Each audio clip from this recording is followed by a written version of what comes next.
Welcome to the PharmaSource podcast.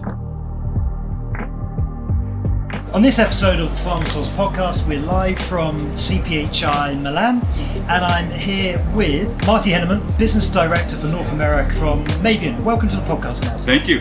Glad to be here. To start off with, it'd be great if you could just give us a bit of an overview about Mabion's business and what it is that you guys do. Yeah, so Mabion started as a biosimilar company. Spent about 15 and a half years developing our own biosimilars, building becoming the leader in biologics in Poland. When the pandemic hit, we were approached by Novavax to make their COVID vaccine. And so for the last 4 years, we've been a CDMO, making products for somebody else. The decision was made actually about 2.5 years ago to not continue to develop our own biosimilars and become just a service provider in the industry. Which must have been quite a shift for the team who were there. It was a shift, but the ideas are the same. We still work with a lot of early phase biotech companies that need the development expertise that we developed over 15 plus years. So that team is still in place, providing value to our clients, and they're working with a diversity of projects now as opposed to the same 5 or 6 biosimilars. So the team actually has responded very well because they love the diversity and the number of opportunities they get to be involved. Yeah. And would you mind just going through some of those services that you do offer to the biotech? So we offer everything from cell line development, from gene to commercial.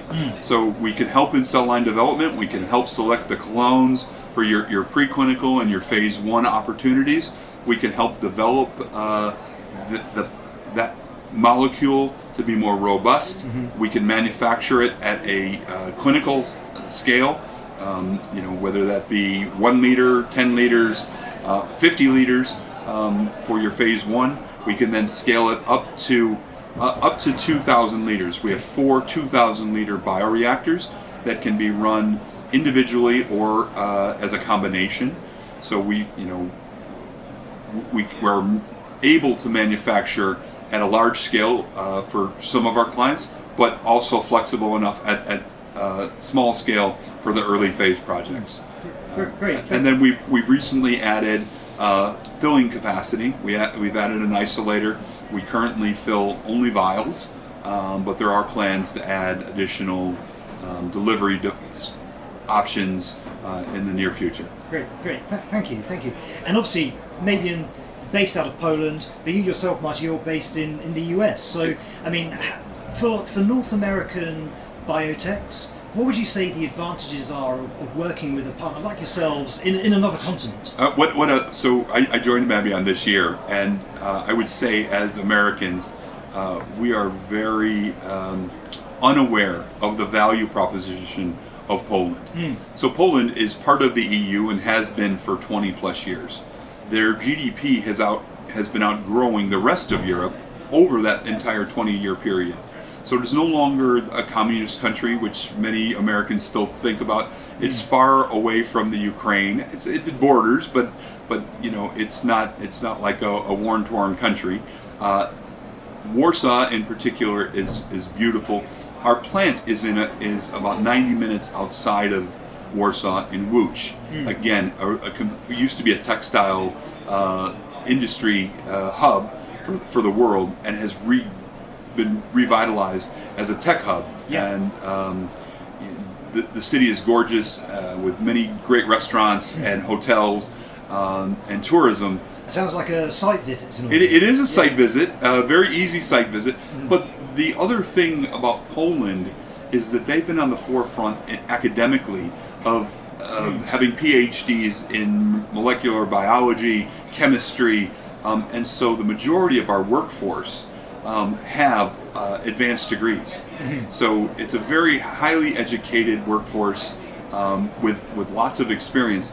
But the cost advantage of Central Europe is significantly less than CDMOs in the US, less than other CDMOs in the northern part of Europe, and is cost-wise on par with most of Asia. Okay, interesting. I mean, is it possible to benchmark that? I mean, could you say, roughly, in broad terms, as a percentage, how much more cost effective would working in Poland be versus North Carolina? Well, at a full scale, so at a 2,000 liter bioreactor, the pricing, we would probably be somewhere about 50% of a US market, and about a third less of the rest of Europe. And again, on par with what you might expect to pay for a 2,000 liter bioreactor run out of Asia. Wow, 50% is a huge difference, a huge cost differential. In the States, lots going on through Congress around Biosecure Act, and we're in the process of working out companies like WuXi, who traditionally US biotechs might go to for those sorts of cost efficiencies. How are you finding that as a business right now? So it's interesting you bring up the Biosecure Act, because it's not a US act. Okay. It is a collaboration between Canada, North America, and Europe. I was recently at a conference where somebody from the White House, Biosecure Act, was making that point very, very clear. And so it's being driven by the EMEA, and so Europe is an active part of it. So certainly manufacturing at Mabion meets the requirements of staying within that collaboration. Of course, yeah. But the real value of what they're trying to drive is to encourage business to stay local. But it's also around the IP and allowing our clients and the developers to be able to bring a product to market and then realize that for a period of time, and be able to reap the benefits of the cost and investment that they've made.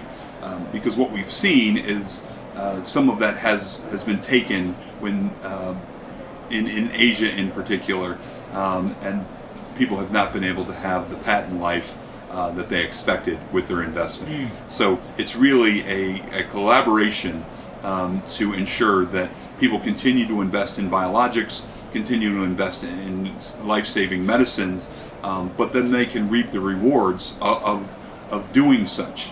And so that's the emphasis of the bill. And being part of the EMEA, Mabion is the regulatory environment is in par with the FDA and Health Canada. Sure.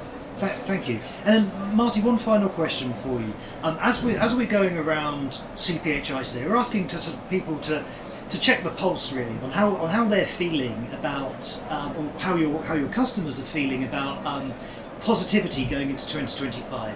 Do you feel as though investment is now back in the biotech space?